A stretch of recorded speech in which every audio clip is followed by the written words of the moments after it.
Hi, everyone. Does Elon Musk hate Bitcoin? That's what I'm going to dig into here. I'm going to walk through the previous companies that he started. Is he with the government? Is he against the government? Is he with Bitcoin? Is he not with Bitcoin? So I'm going to dig into this. I write this first, and I'm going to switch over to my shared screen. I write this first on Thursdays on the Held Report. It's my weekly newsletter. And before we begin, I want to give a shout out to Ledin. Ledin is a great place to earn a yield on your Bitcoin. Remember, when you earn a yield on your Bitcoin, you are taking risk to earn that yield, so be careful. But I personally store some of my funds at Ledin, so I have a sheet that I'll share at the bottom here, which shows how many Bitcoin I have over at Ledin. I would definitely recommend that you go check it out and try to earn a yield over there. It's a great, great company. All right, switching back over. So Bitcoin, to zoom in, over the last couple of weeks, Elon Musk has kind of, made the Bitcoin market, made the price of Bitcoin go up and down. He's been kind of all over the place, right? And I really wanted to write this article to dive in on well, does Elon matter? What is he doing? Does he really believe in Bitcoin? Has he lost faith in Bitcoin? And just to dig in on this a little bit deeper. So, all right, background. Bitcoin has no king, no leader, no overlord. In 2017, wealthy billionaires, Roger Ver and a few others, along with many of the crypto companies in the space, tried to institute something in the Bitcoin protocol called SegWit2x. So it was a hard fork proposal, and this is the proposal coming from back in May 23rd, 2017. Now, this was widely despised by the community because it felt like a bunch of wealthy individuals and powerful companies trying to insert their influence over the Bitcoin protocol. Ultimately, this was beaten back by the community. I think this was a great demonstration that Bitcoin isn't run by any wealthy individual, by any wealthy company. It's run by the community, and that's really critical for governance.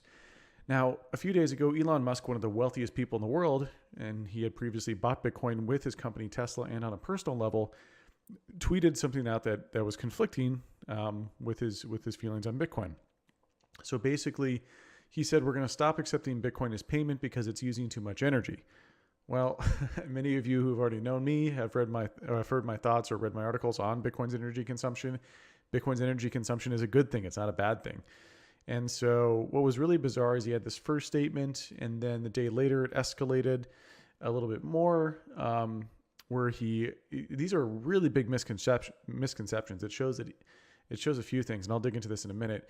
And then he talks about Dogecoin, and these almost seem comical in a way. Like, these don't seem real because they're either really misinformed or he's trying to joke or something. So he talks about transaction throughput and fees, which this has all been debated very extensively back in 2017 during Bitcoin Cash versus Bitcoin and all the debates on the scaling debates. So this isn't new information. It's all pretty well regarded in the space that scaling will be achieved in layers, not on the base layer. You don't make the base layer really, really big. Otherwise, you would just use Visa, because Visa only has, you don't need a blockchain for Visa, and it has really high throughput.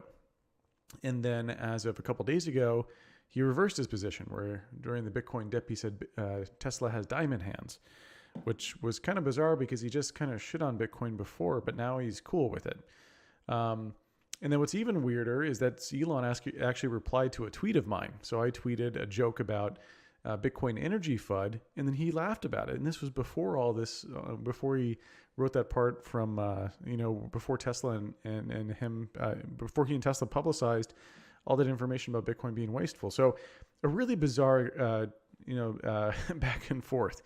And to give you some perspective here, so here's the price of Bitcoin, and right now that green dotted line is where we're at right here, price-wise, so 37,500. This is a Kraken product, by the way. This is called CryptoWatch. CryptoWatch is an awesome way to check the price of Bitcoin or any other crypto asset.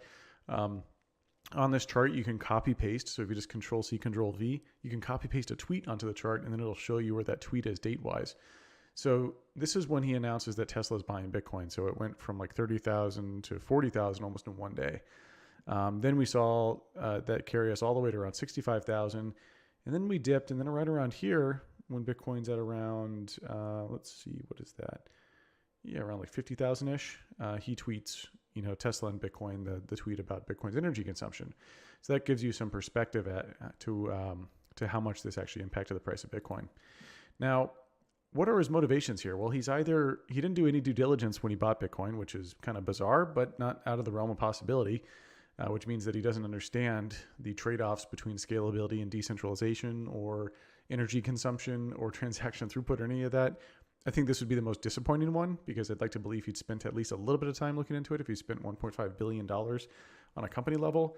B is that he's trolling. He likes to troll a lot. Trolling means he's kind of like making fun or joking around. I think this is a decently high probability.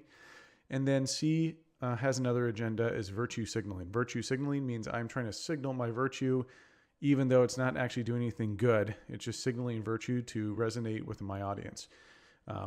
So, I think B and C are the most likely ones. I don't think it's A.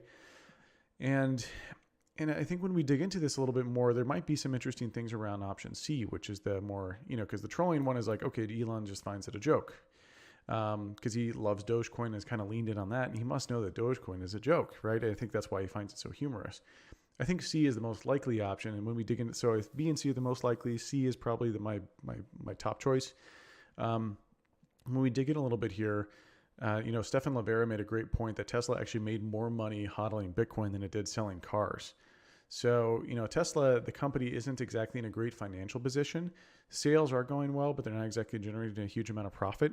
So if Elon needed to sell Bitcoin to cover a loss or to plug a hole, he could use this as a guise to go state that, like, okay, hey, I said I wasn't interested in Bitcoin anymore and I needed to sell Bitcoin. Oh, coincidentally, that bumped up our financials this quarter. So that could be an option. Okay, now I'm going to take a quick break and give an announcement from one of my sponsors.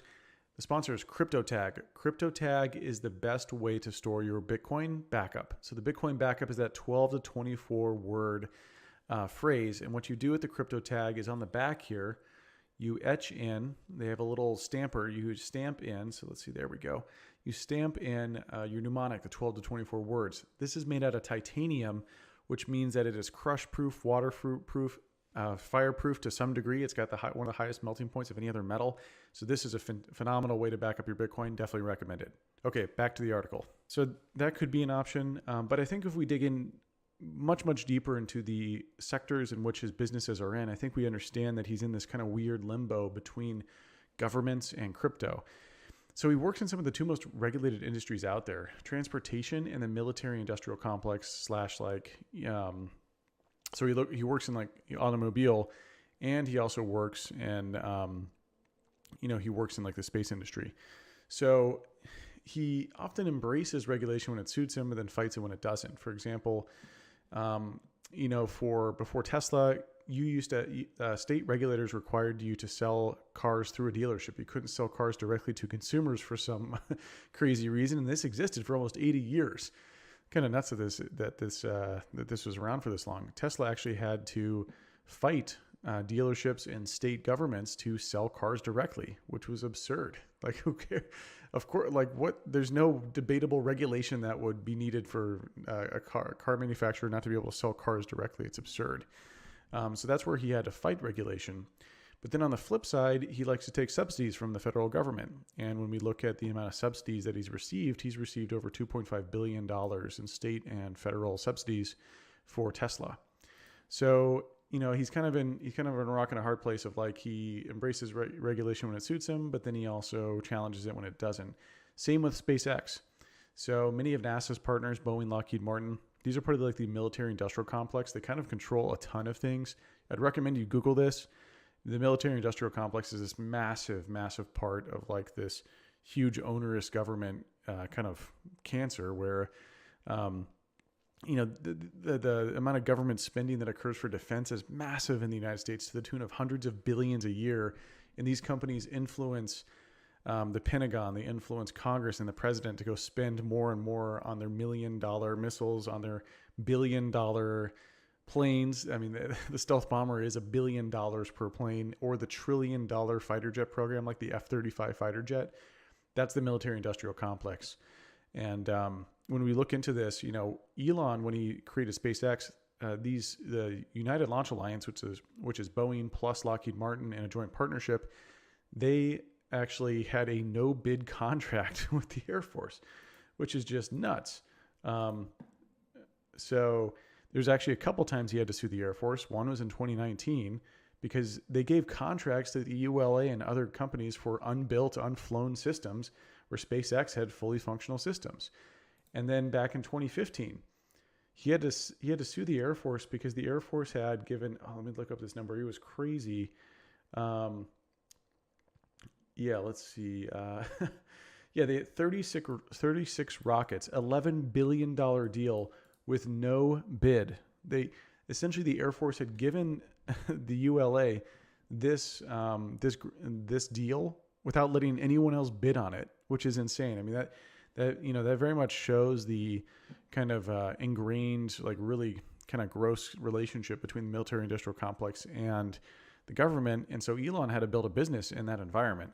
And so he had to fight that. At the same time, he takes billions of awards from NASA to go launch different initiatives for them. So he's always kind of in this spot between regulation and then fighting regulation.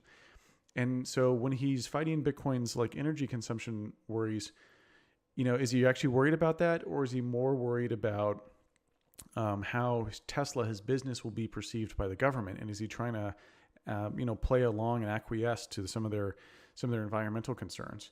So maybe that's what he's doing here. And I think that's actually the most likely scenario. And ultimately, is this bad for Bitcoin?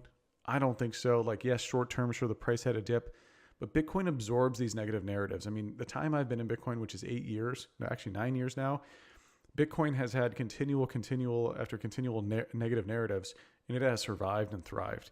So the narratives now are getting better and better as big institutions go, oh, Bitcoin might be this new big thing, this digital gold. That's incredible to see all this validation from the existing financial world. So, and businesses as well. Square, formerly Tesla, buying Bitcoin.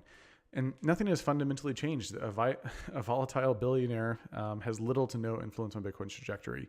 So yes, it's disappointing to see Elon do this. I think it might be a more tactical thing that he's trying to do, which is trying to placate and acquiesce to like certain feelings that exist on the environmental concern side of with the government.